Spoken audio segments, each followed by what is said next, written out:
ബിസ്മില്ലാഹിർ റഹ്മാനിർ റഹീം. വിദ്യാഭ്യാസം ഒന്നുമില്ല, നാലും തടി ഇളകാതെ 10 പൈസ കിട്ടാൻ എന്താ? അങ്ങനെയാണ് ഈ റിയൽ എസ്റ്റേറ്റ് മേഖലയിലൊക്കെ വ്യാപകമായ ആളുകൾ എത്തിയത്. അവർക്ക് നാവുണ്ടായാൽ മതി. അതൊരു പാടില്ലാത്ത ജോലി എന്നൊക്കെ പറയല്ല ഞാൻ, നമ്മളെ കേരളീയയുടെ മൊത്തം സ്വഭാവം പറയാം. അതുകൊണ്ട് തന്നെ മെയ്യ് അനങ്ങേണ്ട പണിയെടുക്കാൻ വേണ്ടി 33 ലക്ഷം അന്യ സംസ്ഥാന അല്ലെങ്കിൽ അതിഥി സംസ്ഥാന തൊഴിലാളികളെയാണ് നമ്മളിപ്പോൾ ഇറക്കിയത്.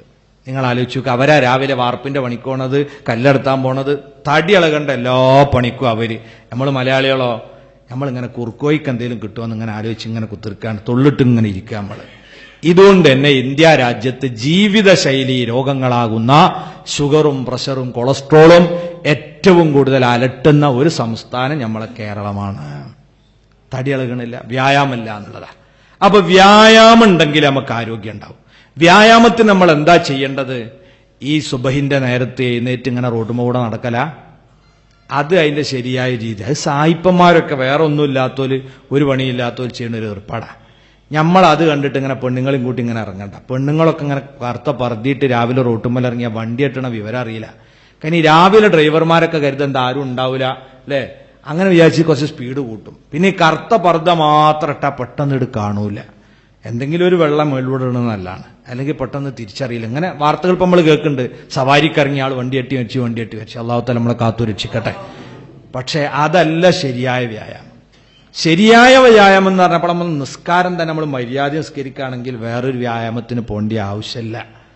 നിസ്കാരത്തോളം നല്ലൊരു വ്യായാമം വേറെ ഇല്ല എന്നാ ഒരു പാശ്ചാത്യ പണ്ഡിതൻ ഒരു മുസ്ലിം നിസ്കരിക്കണമെന്ന് നിരീക്ഷിച്ചു. 4 റക്അത്ത് നിസ്കാരം കഴിഞ്ഞ് അത്തഹിയാത്തിൽ ഇരുന്നപ്പോഴേക്ക് അയാൾ വിധി പറഞ്ഞുപോയി. പിന്നെ പ്രധാനപ്പെട്ട 2 നരമ്പൊഴിച്ച് ബാക്കി എല്ലാ നരമ്പും കെണിപ്പുകളും ഇളകിയിട്ടുണ്ട് എന്നാണ്. അപ്പോൾ അയാൾ അസ്സലാമു അലൈക്കും വറഹ്മത്തുള്ളാഹി, അസ്സലാമു അലൈക്കും, അല്ല അതും ഇളകിയായിരുന്നു, ഇനി ബാക്കിയൊന്നുമില്ല. ഇതാണ് നിസ്കാരം. അള്ളാന്റെ റസൂൽ പറഞ്ഞ നിസ്കാരം ആരോഗ്യത്തിനുള്ള എന്ന് പറഞ്ഞ ഹദീസ് ഉണ്ട്. നോമ്പിന്റെ മാതിരി തന്നെ 5 കാര്യങ്ങൾ തഹജ്ജുദ് നിസ്കാരത്തിന്റെ മഹത്വം പറഞ്ഞ കൂട്ടത്തിൽ അവിടുന്ന് പറഞ്ഞു,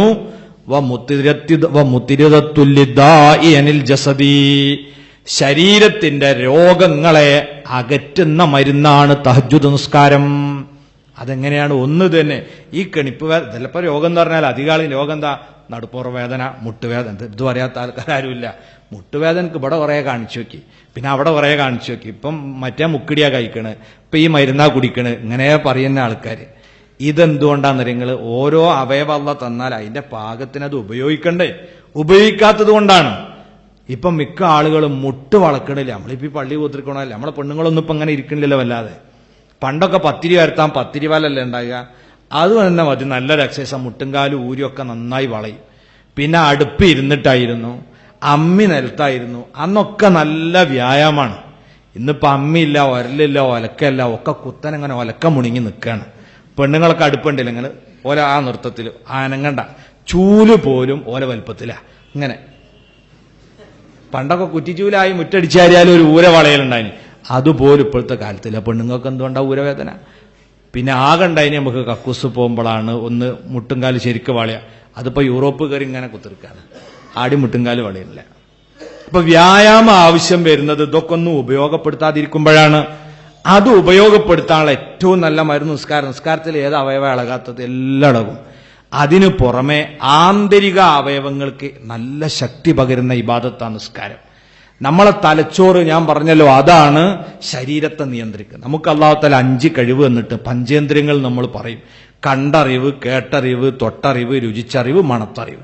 ഇതാണ് നമ്മളെ ശേഷി, ഈ 5 കഴിവുകൾ. ഇതിനെ മുഴുവനും നിയന്ത്രിക്കുന്നത് തലച്ചോറാ. തലച്ചോറിന് ആവശ്യത്തിന് രക്തം കിട്ടണം, അപ്പോഴാ ഇതിനൊക്കെ ശക്തി ഉണ്ടാകുക. ആ രക്തപ്പം ഇവിടുന്ന് ഇങ്ങനെ അടിച്ച് കയറ്റാണ്, ഹൃദയത്തിൽ നിന്ന് ഇങ്ങനെ മേലോട്ട് തള്ളി കയറ്റാണ്. ഇതിപ്പം നമ്മൾ മോട്ടർ വെച്ചായിരിയാണ് കിണറിൽ, അവിടുന്ന് പൊരന്റെ മുകൾക്ക് ഇങ്ങനെ തള്ളുകയാണിത്. കുറെ ആകുമ്പോൾ ഇതിനൊക്കെ ക്ഷീണം ഉണ്ടാവുമല്ലോ. അപ്പം വയസ്സാകുന്ന സമയത്ത് ആവശ്യത്തിന് രക്തം തലച്ചോറ്റിലേക്ക് വരാത്തോണ്ടാണ് ഈ ചലനത്തെ നിയന്ത്രിക്കുന്ന അവിടെ ഒന്നും ശരിക്കും ഇന്ധനം കിട്ടണില്ല. അതിന് നിയന്ത്രണം പോയിട്ട് ആ വയസ്സന്മാരൊക്കെ സംഭാവന വരുമ്പോൾ ഇങ്ങനെ ആകില്ല കൈ. നിങ്ങൾ വിചാരിക്കുമ്പോൾ മൂപ്പര പിശുക്ക് കണ്ടോന്ന്. പിശുക്കല്ല, ഇത് കൺട്രോൾ ചെയ്യണേ ആ കണക്ഷൻ പോയതാ. അതുകൊണ്ടാണ് ഈ കൈ വറക്കണത്. കാല് നമ്മൾ വിചാരിച്ചമാതിരി എടുത്തേക്കാൻ കഴിയില്ല. സൂചി ഒന്ന് നൂലോത്ത ഇങ്ങനത്തെ പോവാ, ഇങ്ങനെ പോവാ അല്ലേ, എന്തുകൊണ്ടാ? ഇവിടുത്തെ നിയന്ത്രണം പോയത്. അപ്പൊ തലച്ചോറ്റിൽക്ക് നന്നായി ആവശ്യത്തിന് രക്തം കിട്ടിയാൽ കാഴ്ച നിലനിൽക്കും, കേൾവി നിലനിൽക്കും, നമ്മളെ ശക്തി നിലനിൽക്കും, ഒക്കെ നിലനിൽക്കും. അതിനേറ്റവും നല്ല ഒരു വ്യായാമ മുറയാണ് നിസ്കാരം. ഇപ്പൊ റുക്കൂയിലേക്ക് നമ്മൾ വന്നാൽ തന്നെ എന്താ സംഭവിക്കുന്നത്? നമ്മളെ ഹൃദയവും മസ്തിഷ്കവും ഒരേ വിധാനത്തിലാണ്. ഈ തോട്ടിലൂടെ വെള്ളം പോണമായിരിക്കും. ഹൃദയത്തിൽ നിന്ന് എളുപ്പത്തിലെടുക്ക് ചോര വരും, തലച്ചോറ്റിൽക്ക് ആവശ്യമുള്ള രക്തം വരും. ഇനി സുജൂദിൽക്കാട് പോയാലോ, മേലെ സ്ഥാപിച്ച വാട്ടർ ടാങ്കും താഴെ ഫിറ്റ് ചെയ്ത വാട്ടർ ടാപ്പും പോലെയാണ് തലയും ഹൃദയം വരിക. ഹൃദയം മേലെ, തല അടിയിൽ. അപ്പൊ ഹൃദയത്തിൽ നിന്ന് ഇങ്ങനെ ചോര കുത്തി ഒഴുകുകയാണ് അങ്ങോട്ട് തലച്ചോറ്റിലേക്ക്. നല്ല ഓർമ്മശക്തി, ബുദ്ധിശക്തി, കായിക ശക്തി ഇതൊക്കെ കിട്ടും. അതിനെന്തു വേണം? കുറച്ച് സമയം അടങ്ങി താമസിച്ച് സുജൂദും റുക്കുവൊക്കെ ചെയ്യണം. ഫർളുസ്കാരത്തിന് വരുമ്പോ ഇമാമിന് ഇവിടെ വേറെ നിർദ്ദേശം ഇമാമിങ്ങൾ കൊടുത്തിട്ടുണ്ട്. എന്താ? 3 സുബ്ഹാന റബ്ബിയൽ അളീമീൻ സുബ്ഹാന റബ്ബിയൽ അഅ്ലാ ബിഹംദിയെ ചെല്ലാൻ പാടുള്ളൂ സുജൂദുൽ റുക്കുൽ. അതിന്റെ അപ്പുറം നീട്ടിയാൽ പ്രശ്ന. കാരണം പിന്നിലുള്ള ആളുകളെ പരിഗണിക്കണമല്ലോ. ചില ആൾക്കാർ ആ 3 എന്നെ പിടിച്ചിക്കാൻ കഴിയാത്തവരുണ്ട്. അത്തയ്യാത്തിലൊക്കെ കൂടകണി വെച്ച മാതിരിയാ പലരും ഇരിക്കുന്നത്. അതൊക്കെ അവിടെ നീട്ടിയാലുണ്ടല്ലോ വിവരായിട്ടറിയും.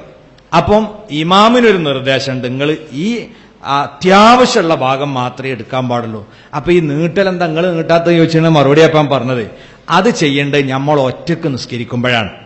സ്വന്തമായിട്ട് നിസ്കരിക്കുന്ന സുന്നത്ത് നിസ്കാരത്തിൽ, പ്രത്യേകിച്ച് തഹജ്ജുദ് നിസ്കാരത്തിൽ ചൊല്ലാനുള്ള ഒക്കെ അത് ചെല്ലനെ.